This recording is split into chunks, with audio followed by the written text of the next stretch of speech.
Hi, I'm Thomas Butler, and you're listening to CADENCE When I Die, a small show about composers and sound artists living in, working in, or just visiting Scotland. In this episode, we meet composer and improviser Shiori Usui. Originally from Japan, Shiori moved to Edinburgh at the age of 17 and is currently the sound and music embedded composer with the Birmingham Contemporary Music Group and also a Scottish Chamber Orchestra Connect Fellow. Her recent music has been obsessed with the human body. She's written pieces about eczema, about sleeping, about asthma, the digestive system, and involuntary reflexes such as laughter. Her precisely notated scores always render each of these topics in a striking array of instrumental colour. I caught up with Shiori in the run-up to the first performance of her new piece, Archimedes Lullaby.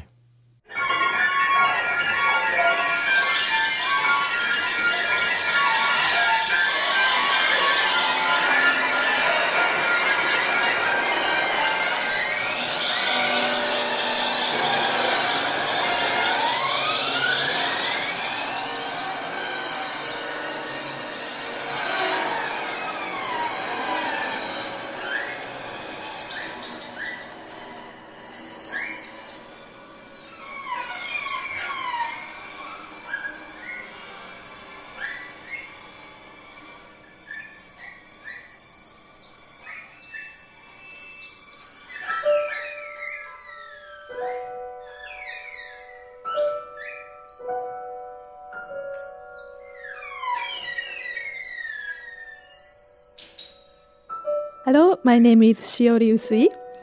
I am a composer. I am originally from Japan, but I've lived here for more than 10 years, and I think Scotland as my home.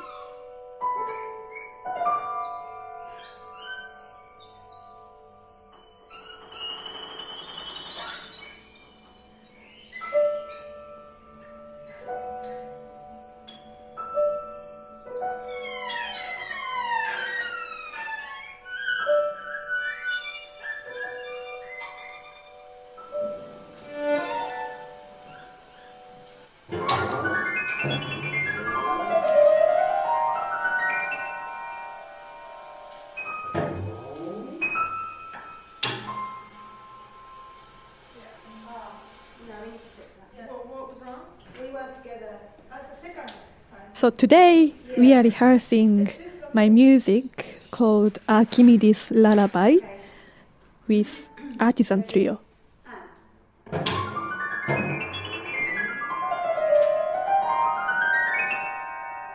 In the past, I have composed music a lot to do with body.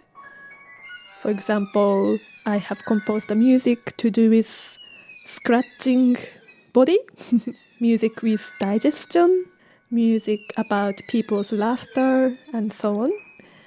And actually, the piece I wrote for Artisan Trio was for me to get out from this theme and find something else that I want to tell through the music.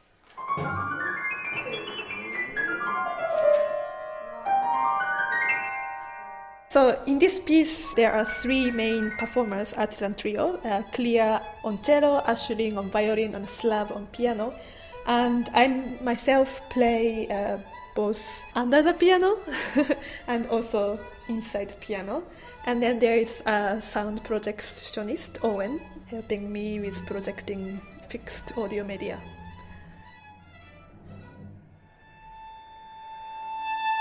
I was transcribing the music of somebody else, and this composer used a lot of folk music in her works, and one of them was the folk music from Bulgaria. That's why I got into it, and I listened to it many, many times, and I just love this energy, and there is something about repetition. Hearing all this, and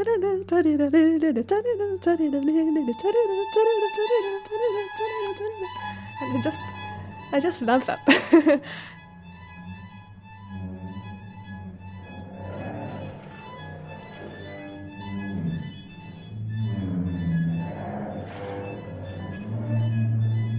There have been lots of great composers who have done the same thing. And when I began using the folk melody, I stopped a lot of times I felt like, there were lots of other great composers who used folk music in a very effective way. And when I started to write a piece for Artisan, when I felt like I really want to use it, I find myself being afraid of using it because of this history. Yeah, if you ask me, normally when you start... He's Bulgarian, so it's his tune. When this dance starts, before all, that's dance. Yeah. When this starts, it's gradually becoming faster, and in the end just stops. Da-da-dum, da-da-dum, da-da-dum, da-da-dum. Yeah. Yeah, That's it. That's actually quite cool. I like Doesn't disappear. Well, no, It's should just- I do that when I get there? If you want that, if you want to disappear, it's your composition. I don't know. The violinist has to walk while she plays folk tune. When I compose music, I tend to think sound spatially. It just comes naturally to me. And for this piece, I put the violinist to play really far away at the beginning. It's just to give the sense that, while there's something else going on the stage, this folk melody is heard at the back of your mind. I know, kind of walking and playing with, Yeah. like singing and playing. No, but it sounded great. Yeah, especially when it's Yeah, like as well. in 11 Yeah, and you yeah, do steps to the beat. Huh? Sorry. You can't even step to a beat because it's an 11/8. Well, I can really. In the piece called Oppressed Vibration, I also used lots of spatial elements. Oppressed Vibration is written for an orchestra and is inspired by laughter. I have written lots of pieces inspired by laughter and lots of pieces inspired by suppressed laughter. Oppressed Vibration is a second of that series. And I used a lot of spatial element in it because things like suppressing laughter is a very physical thing. And I just wanted the performers to animate the sound with physical presence. I instructed in the score that the horn players to be spread out in auditorium and then spinning, well, turning slowly while they play. And then walking towards stage and things like that.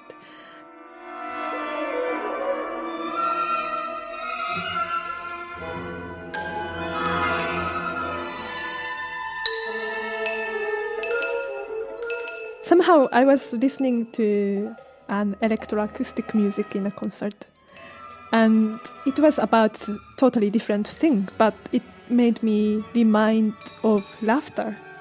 And then I suddenly thought, let's write the music about laughter. And that's how it came about.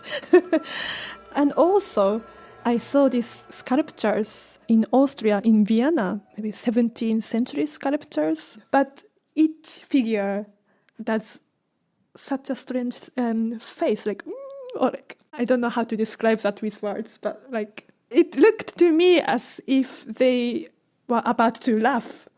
And it's, this kind of transition time from normal face to laughing face.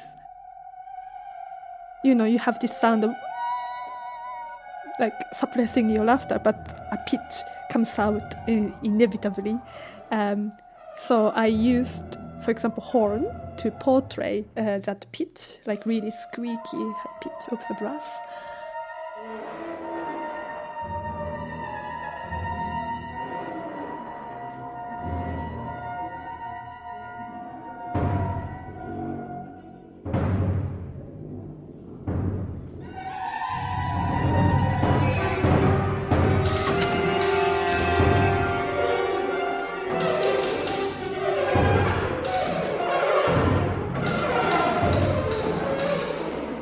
And then I also analyzed the pitches of laughter, so I made my friends laugh. That was one of the most difficult things I had to do.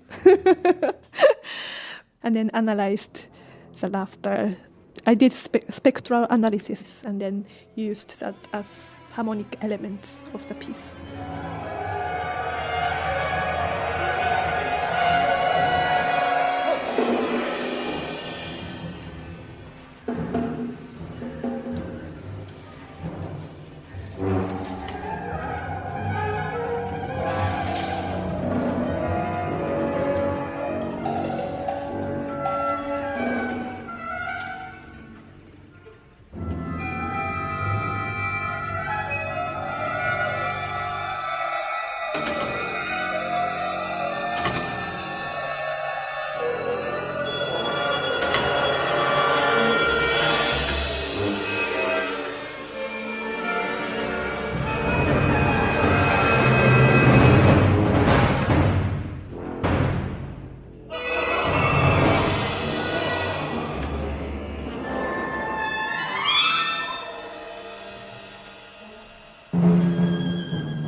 one other thing I did was to measure the heartbeat rate, change of the heartbeat rate while you laugh. And that was really crazy because I went to one of the science department at the university with my composition teacher, Nigel Osborne.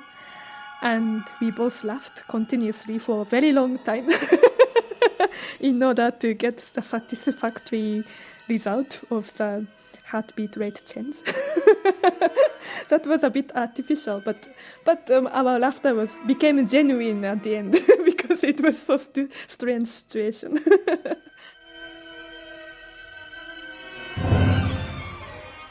And then after that, somebody had to stop me laughing because he was really worried about my heartbeat rate going really fast.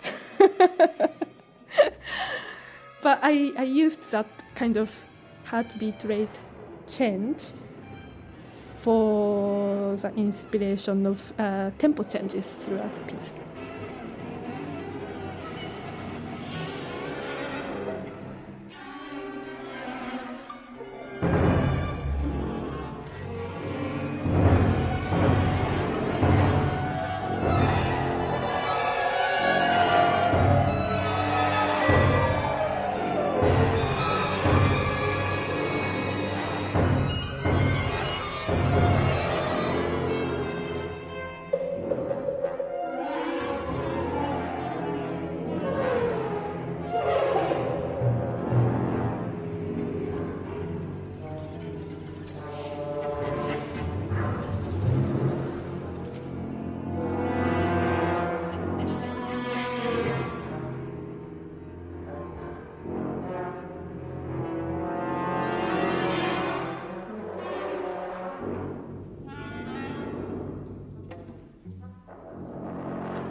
I love using lots of different colors, and that's, I think, what I love exploring in music.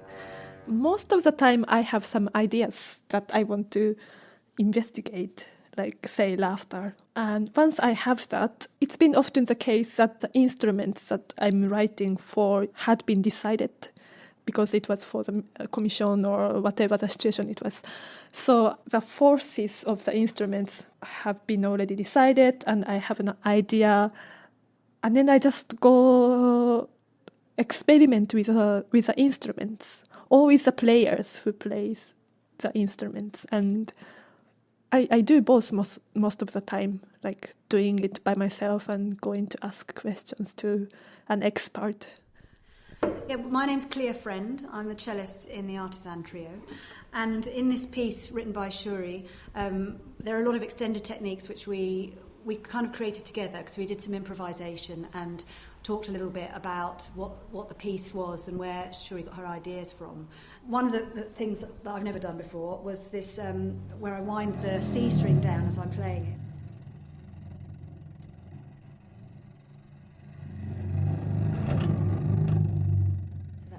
That's quite a lovely thing to be doing. And then I move around at the same time. You can hear the string kind of clattering against the fingerboard. So I play around with that. And other sounds that we experimented with, which was something that we all do on the cello, which it sounds like a seagull, which is a false harmonic, which means I'm stopping the string with my thumb and I'm playing a harmonic with another finger, which is quite like a seagull, I think. I really feel that with acoustic instruments, you can produce so many interesting sound. Many people find it difficult to do that, maybe because of the kind of training that they've had or, preconception of what the instrument should sound like in terms of classical music sense. But if you take away all these things, there are so much possibilities. I play sometimes on the bridge and to kind of damp the strings so I don't get any pitch, to create a white noise. So hopefully, if I do it right...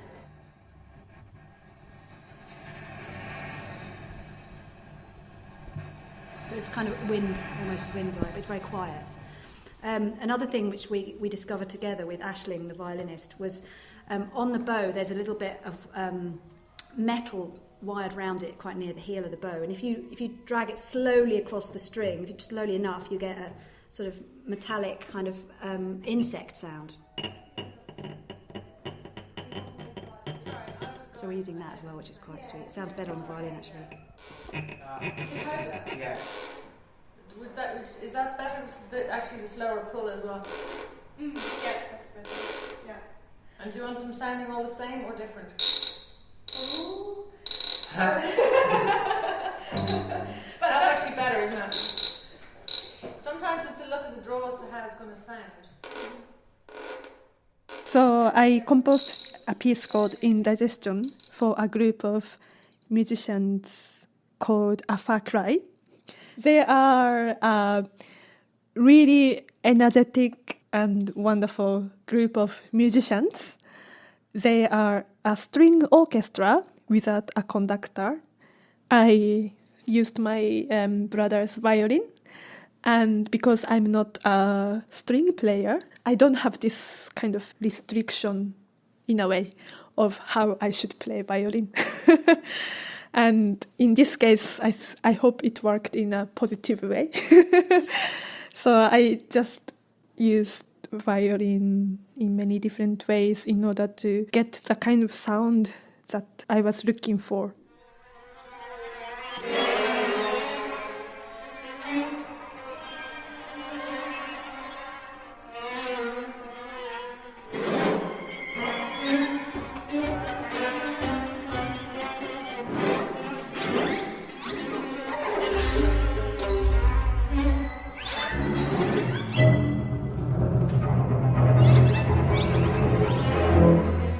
So at the time when commissioned me a piece, I was really fascinated by the sound of digestion and things happening inside our body. So I just decided to go with the idea. I went to anechoic chamber and I also bought a stethoscope and I put a small but very good microphone on the place that you put into ears. And I just went for recording my stomach sound. It didn't come out very well because the sound that we could pick up was too small. Lots of things actually happens inside your stomach. So you can never get clean sound of stomach rumbling, but it's wonderful, but you get the sound of heartbeat at the same time and lots of other things. But to analyze the sound of stomach, I really wanted to have a clean sound. There is a really very, very useful website called Free Sound. And I went there and used recording of the stomach sound and analyzed that and used the rhythm of stomach rumbling, like, and then I also used the pitches by doing spectral analysis again.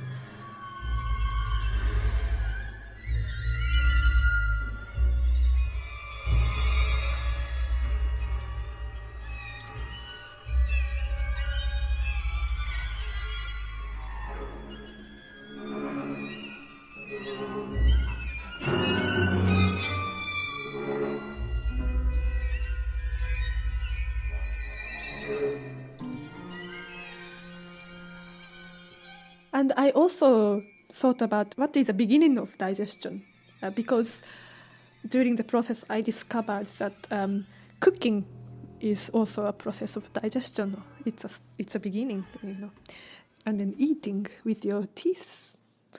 So I just had this idea of grinding the food with your teeth, and I kind of imagined that the strings of the violin, for example, are the teeth, and then the bow as the upper part of the teeth, and then doing the grinding effect. So I experimented with lots of different pressures of the bow on top of the strings, and that's why the idea of like bowing different parts of the string instruments came.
body is very intimate to yourself. So when I was making music with the theme of body, I felt like I was always center of my story.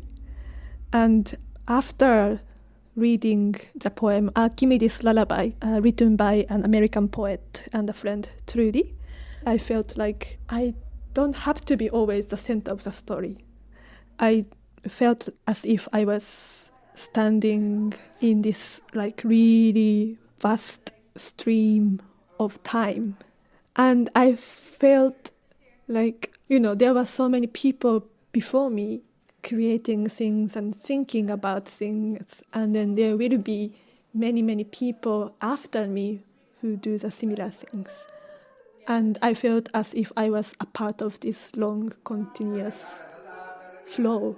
Somehow, realization of that made me feel more free as an artist.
My thanks to Shiori.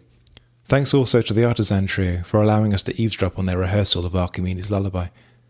The two other pieces you heard in this episode were Oppressed Vibration, which was performed by the Edinburgh Contemporary Music Ensemble conducted by James Lowe, and Indigestion, performed by A Far Cry. I'll Cadence When I Die will be back next month. Thanks for listening.